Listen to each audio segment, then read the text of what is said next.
आज चाहिँ हामी यहाँनिर चाहिँ आइसिटी मा चाहिँ गर्ल्सको कुरा गर्नको लागि चाहिँ हामी आएका छौँ र आज मेन गरी चाहिँ हामी चाहिँ दराज अनलाइन सपिङमा गएर चाहिँ त्यहाँ हुनुभएका चाहिँ मेम्बरहरू जो चाहिँ गर्ल्स हुनुहुन्छ उहाँहरू चाहिँ त्यो स्थानसम्म चाहिँ कसरी पुग्नु भयो त। अब हाम्रो अहिले त अब सबै क्षेत्रमा जहाँ पनि के अरे लेडिजहरू भन्दा जेन्ट्सहरू नै अलि धेरै हुनुहुन्छ नि त, अनि जहाँ पनि अब महिलालाई भन्दा चाहिँ पुरुषलाई नै अलि अगाडि नै गरेपछि महिला पनि त्यो स्थानमा चाहिँ पुग्न सक्छन् है भनेर गर्नका लागि हामीले चाहिँ एउटा सेफ गार्डिङ भनेर छ, हाम्रो चाहिँ नि बाल संरक्षण नीति भनेर छ प्लान इन्टरनेसनलको, अनि युवाको पनि छ। सो हामी चाहिँ 5 मिनट जस्तो चाहिँ हिँडेर बस चढ्छौँ अनि त्यसपछि दराज जान्छौँ। दराजको अफिस चाहिँ थापाथलीमा छ। यहाँ पछि तपाईहरु काठमाडौँ आएर काम गर्न आउँदाखेरि यहाँ कतिको जब अपर्च्युनिटी छ त्यो पनि सोध्न सक्नुहुन्छ।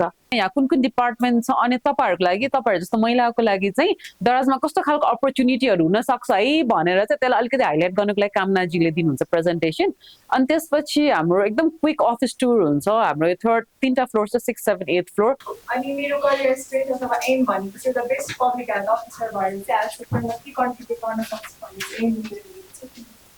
नमस्ते सबैजनालाई, म चेतना बाटोबाट। मलाई चाहिँ मिडिया सेक्टरमा इन्ट्रेस्ट छ। हाम्रो इम्प्लोइजदेखि होइन, हाम्रो स्टेक होल्डर्सदेखि, हाम्रो सेलर्स, हाम्रो कस्टमर्स होइन, तपाईँहरूलाई दराजमा आउन मन लाग्छ भने तपाईँहरू जस्तो कम्युनिटी सबैलाई अपलिफ्ट गरेर हामीले कमर्सको थ्रुबाट कसरी माथि लग्न सकिन्छ भनेर छ है। माई नेम इज आयुष्मा पोखरेल, म चाहिँ लास्ट इयरको डिएफएलपी हो। सो अहिलेलाई चाहिँ हामी अफिस स्टोर नै स्टार्ट गरौँ होला है त सबैजनाले है।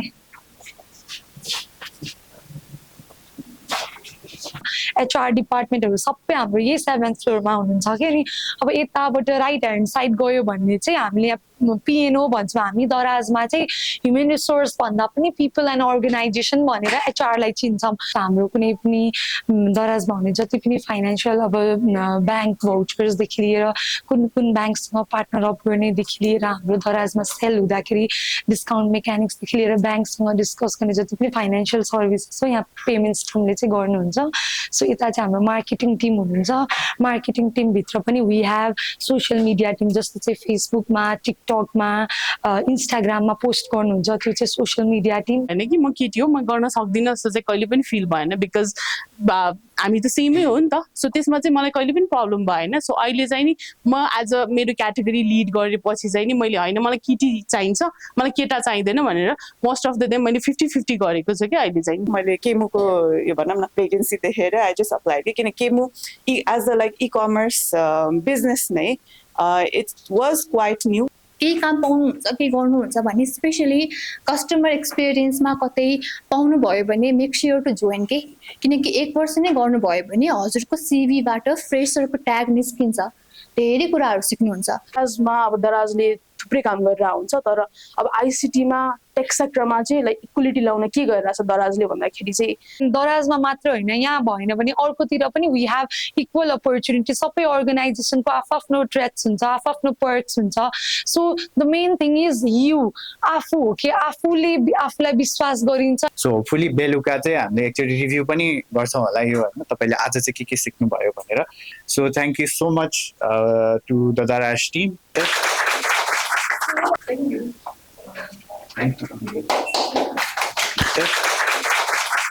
तपाईहरु सबैजनालाई चाहिँ प्लानको अफिसमा स्वागत छ। आज चाहिँ हामीले गर्ल्स इन आइसिटी डे।